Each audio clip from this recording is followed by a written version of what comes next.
you're in a better position, in a better place, um, you know, uh, leaving your W-2, all of that. But I'm pretty sure all of these things came with its own challenges. Would you like to talk a little bit about those challenges? Sure. So always making a transition from what you're used to, right?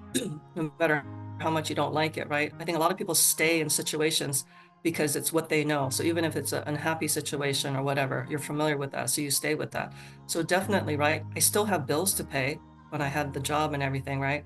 So taking that leap of leaving that to come over onto this side, which is, self-employment basically, was very scary. But knowledge is power. So for me, what I did was I really, really educated myself on how to do this. Okay. So I made sacrifices. I would get up at 4 in the morning and I would, first of all, my superpower, what I really invested in to really understand was underwriting. Okay. Because to me, really understanding the financials of the businesses that we're trying to buy was absolutely critical. Right. Because without that, it's like you're lost. And that in itself, for me, created insecurity. If I didn't understand what I was getting myself into, it created another kind of anxiety. So for me to get over that was to really educate, learn, and really study it. So whilst I had that W2 job, I made, sacrifices. I knew it was temporary sacrifice for the long-term gain. So I always had the long term in mind.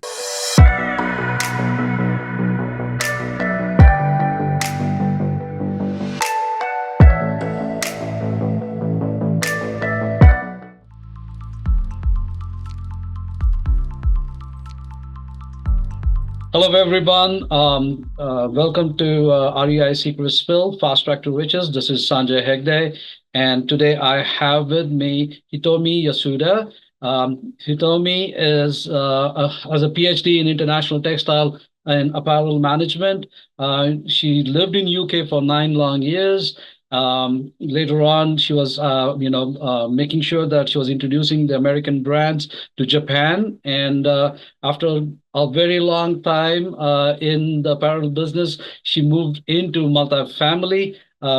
She had a pretty good journey in terms of, we'll talk about a little bit about her childhood, growing up in an Asian, family. We'll talk a little bit about her W-2, the frustrations that came with the W-2, and we'll also get to know more about, she's very passionate about giving back to the community, especially from philanthropy, as well as she wants to encourage women empowerment and bring them more into the real estate world. So welcome, Hitomi, to REI Secret Spill, Fast Track to Riches. Thank you so much. I'm so honored to be here. Awesome. So Hitomi, it's always nice to have this discussion with you because you always have stories and they're all very interesting ones as well. So I myself who grew up in I'm an Indian, so I'm from the Asian community, so I understand the pressures that we always have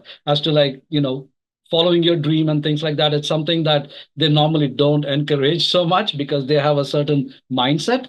But tell me a little bit about yours. So I grew up in a Japanese American household. Although I and my siblings were all born in the United States, my father actually came to the United States to go to university, and it was here that he actually met my mother. My mother was actually also born in the United States, but she, during World War II, went back to Japan. So effectively, she grew up in Japan. So both my parents, English is not their first language, and they created a life here in the United States, and then had me, my brother, and my sister here in the United States.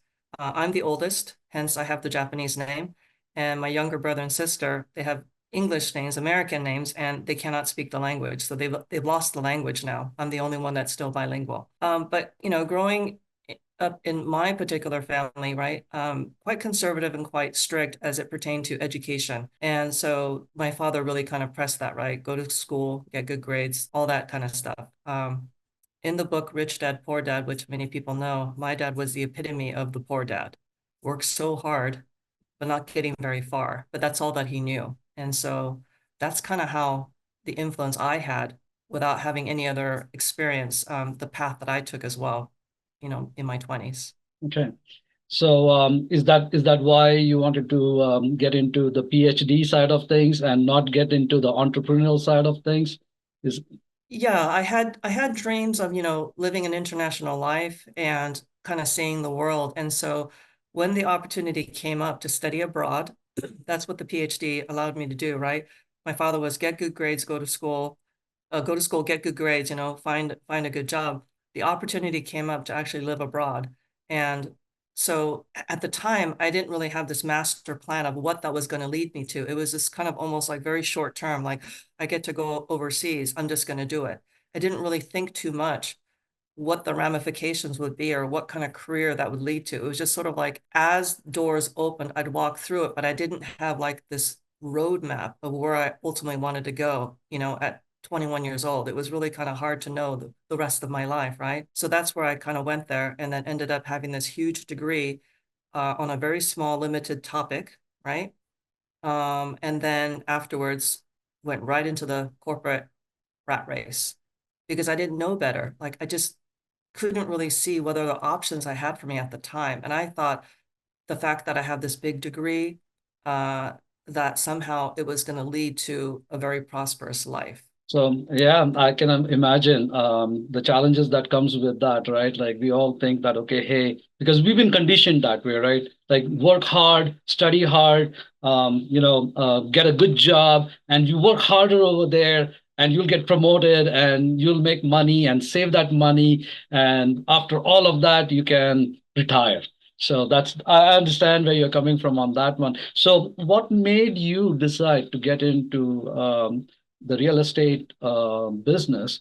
And that is one question. The second part was that I'll have is what was your challenge coming in? Like, did you feel that you're coming into a man's world or something like that, or you felt like did you second doubt yourself? Like, is this for me? So I would say, I'm kind of embarrassed to say this, but I would say like my 20s and 30s, after, and even going a little bit into my 40s too, kind of aging myself here, um, I was kind of just sleepwalking through life on autopilot of my paradigms and how I was raised as a child, right? Go to school, work really hard. So after getting that, my PhD and everything, and I ended up getting a job in corporate America, all I did was just work really hard. Like I've never lacked work ethic. I've always been kind of a workaholic type of thing, thinking that somehow impressing my boss, taking on bigger projects and bigger responsibilities was somehow going to lead to bigger income, right? And things like that. What I didn't understand though at the time that was working hard doesn't necessarily get you further. It just makes you burned out and exhausted. And I saw that happen to my father firsthand because by 58 years old, right, he passed away from pancreatic cancer. And I'm convinced it's a lot of it was just due to stress. Okay. And then, but again, at the time, I was just kind of sleepwalking, kind of going through that path that that's what you're supposed to do. And it just finally, one day, enough was enough, right? I took a pause and took a look at my life. And I'm thinking, I have so little to show for it in terms of memories, relationships, quality of life. Literally, like, you could open the refrigerator in my house, and all I would have is like water and yogurt in my fridge because all I was doing was just working. I wasn't even enjoying food. I wasn't enjoying time with friends. I was always stressed out about getting fired from a job that I hated. Like, how insane is that, right? I'm so afraid of getting fired from a job I hated because I had no other alternative, no additional streams of income, no cushion, no equity. I'm not building wealth. And I don't mean wealth like a private jet and Lamborghini. I mean a nest egg, because all I was trying to do was just save, save, save, right? Because that's all that I knew. So this is what's the irony. Like I have this huge degree on a very limited subject, but I have it's not a degree about how to build a life. It's not a degree about how to build a future, right? So that's when I took a real big pause and I really started looking around at what all the successful people around me are doing. And to me, success is about happiness and contentment. It's not necessarily success like people with big flashy cars, but then their relationships are a mess, right? I'm talking about people who have balance, right? They're happy in their relationships, they have good health, um, they have quality of life with memories, and they have time, right? I looked at those people because they had the kind of life that I really wanted, richness in all aspects, all categories. And I saw that a lot of them had real estate as one connection and multiple streams of income. So that was to me a big wake up call that I'm doing it all wrong. I'm just working really, really hard, yet I have no relationships. I, have no quality of life, no vacations, just nothing but just almost like fear and anxiety, things like that. So that's when I started researching about the opportunities in real estate. What does it all mean, right? Because even real estate, it's this ocean of choices and it's overwhelming. But I came across multifamily, and that's when the light bulb went off. And I was like, wow, this is, I think, what really makes sense for me. And one of the first things I did was invest in education and on what it all means, how do you do it? And I've never looked back. Lovely. Yeah, and I know that you've been doing this full time now, Hitomi. You got rid of your W-2, and how does it feel now? Like you feel relaxed? Is it better than what it was before? No pressure? There's a certain sense of passion because I absolutely enjoy what I do. Now, I'm not saying that it's all, roses and easy, right? Like with anything that is of value and that you want to create and build something, right? It takes work for sure. But now the passion is there because now I love what I do. I love working with people. I love helping people, right? And with that comes a sense of contentment and also the fear has gone away. That was the big thing that I used to live before was in constant fear that my income's going to go away or I can get fired or somebody had control about over my destiny, right? Now my destiny is more in control. I have the control of my destiny and it's such a comforting feeling. So I know that now it is you're in a better position, in a better place, leaving your W-2, all of that. But I'm pretty sure all of these things came with its own challenges. Would you like to talk a little bit about those challenges? Sure. So always making a transition from what you're used to, right? No matter how much you don't like it, right? I think a lot of people stay in situations because it's what they know. So even if it's an unhappy situation or whatever, you're familiar with that. So you stay with that. So definitely, right? I still have bills to pay when I had the job and everything, right? So taking that leap of leaving that to come over onto this side, which is, self-employment basically, was very scary. But knowledge is power. So for me, what I did was I really, really educated myself on how to do this. Okay. So I made sacrifices. I would get up at 4 in the morning and I would, first of all, my superpower, what I really invested in to really understand was underwriting. Okay. Because to me, really understanding the financials of the businesses that we're trying to buy was absolutely critical. Right. Because without that, it's like you're lost. And that in itself, for me, created insecurity. If I didn't understand what I was getting myself into, it created another kind of anxiety. So for me to get over that was to really educate, learn, and really study it. So whilst I had that W-2 job, I made, sacrifices. I knew it was temporary sacrifice for the long-term gain. So I always had the long term in mind, right? Why am I doing this? So I got up at like 4 o'clock in the mornings. I would underwrite and look at deals, for a good few hours. Being on the West Coast, I'm 3 hours behind the East Coast brokers and lenders and all that kind of stuff. So I would do that for about 3 hours or so in the morning, then take a shower, put on my lipstick, go to my job, right? And at my job, I would like sneak in phone calls to property managers and lenders during my lunch break, right? And then I would come home at night and then I would like work away until like, 1 o'clock in the morning, 2 o'clock in the morning. And then I would do that every single day. So consistency, commitment, and persistence. Every single day, I did something about this, right? And then on the weekends, it was hard, but I gave up my weekends and I would just do this again, learning, practicing, and just really trying to understand, master it, stuff like that. But the really, really important thing I think that helped me more than anything was networking and surrounding myself with other people really doing this, right? Other smart people who've gone the path before me, and um, aligning myself with mentors and other coaches, right? And just really listening to what they're saying, right? I feel that just being coachable for me has been such a lifesaver in this business because there's a lot to learn, right? There's a lot of moving parts. So just aligning myself with people who've done it before and then getting encouragement from them, because there were definitely times where I was in tears going, oh my God, I don't understand this, or I lost another offer that I put in. What am I doing wrong?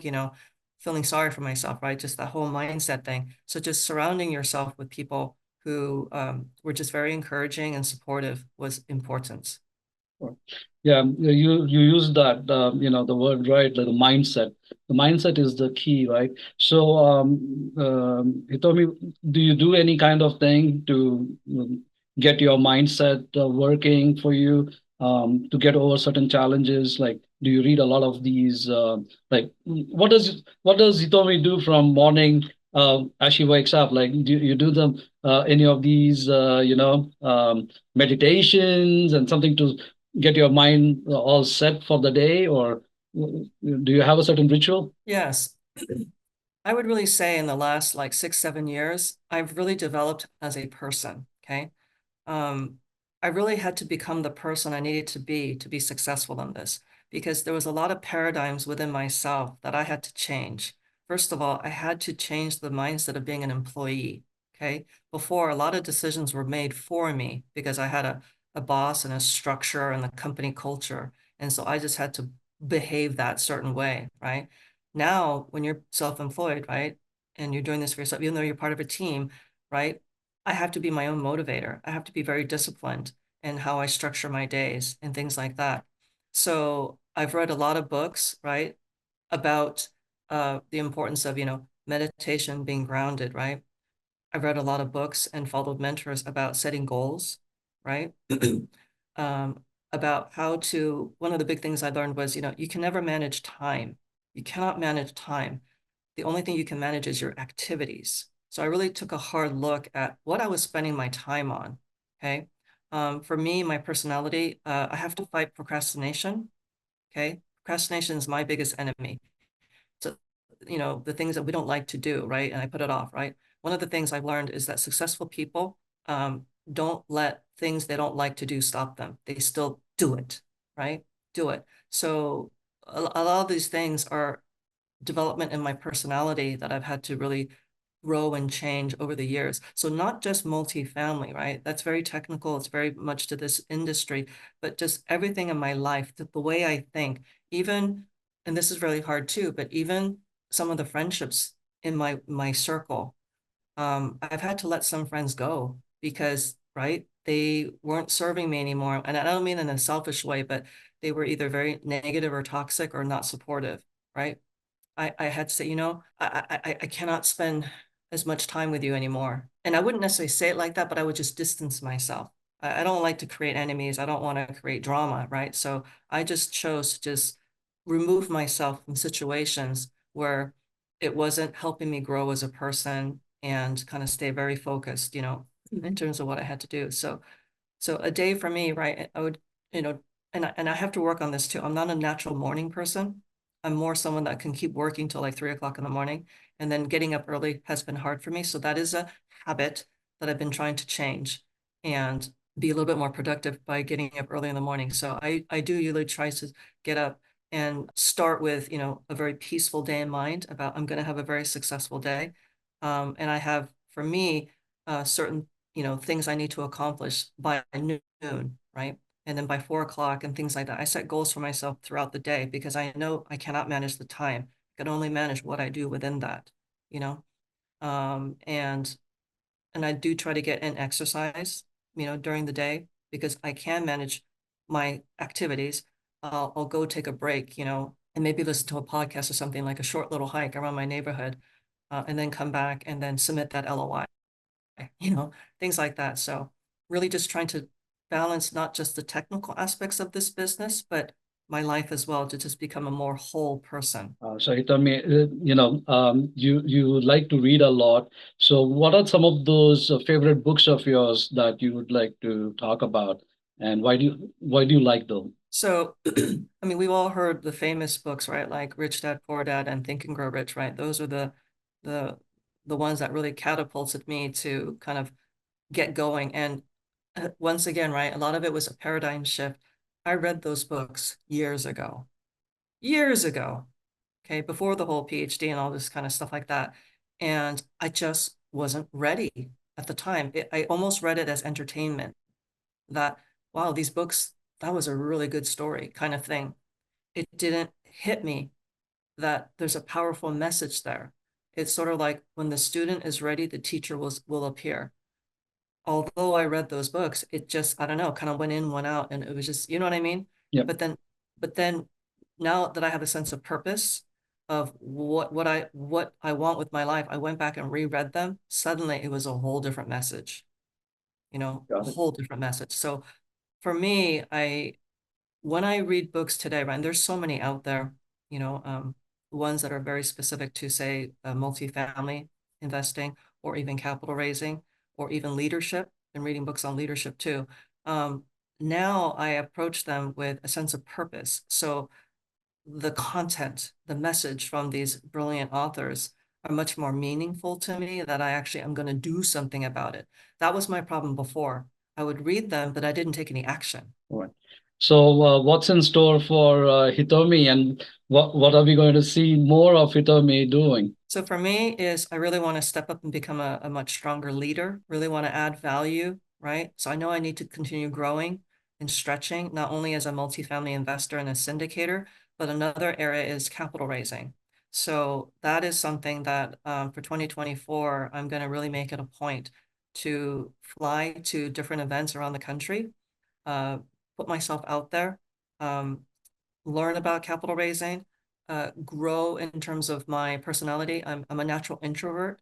So being social, being, you know, talking on stage and things like that, it's something that I'm still trying to get over my fear, right? So I feel, I don't think it's a, I don't think it's a bad thing to admit our vulnerabilities, right? Because it's something that I want to work on. So my fears are public speaking, and therefore capital raising, because it involves relationships and talking to people you don't know.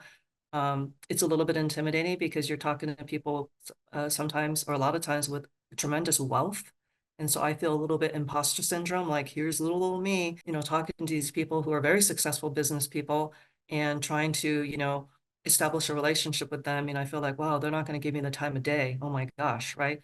So again, that's imposter syndrome. So working on my mindset to kind of get over that, develop those skills, right? And also encourage women, right? I see so many women who want to do something different, want to do something like that, but maybe their family culture are holding them back, or maybe their boyfriend or their partner is holding them back, or who knows what, right? I want to encourage them to take that leap of faith that you can get financial independence, and that real estate is a great way. And then also, I like to be able to give back. I want to spend a lot more time in community philanthropic organizations. There's a lot of, charities and things that I enjoy.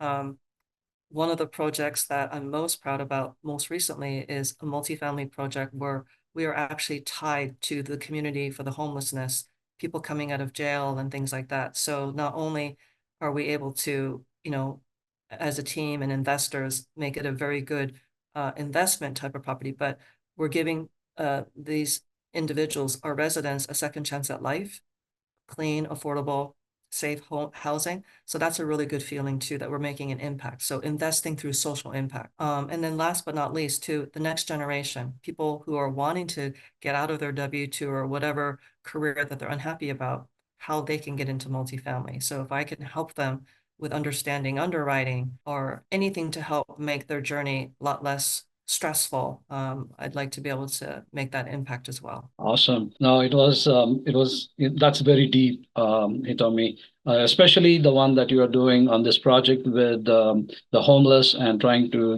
create a win-win for both the investors as well as for the community, and giving them a second chance to better themselves and become better citizens. So with that note, I have to say, Hitomi, thank you very much for coming on REI Secret Spill, Fast Track to Riches. I appreciate you taking your time and spending your time with me and also with the audiences. I hope a lot of people would be, encouraged with every single thing that you said. It took a lot for you to get out of that W-2 mode and start things on, on your own and be your own boss. But you did it, and you did it very successfully. So once again, thank you so very much, Hitomi. Thank you.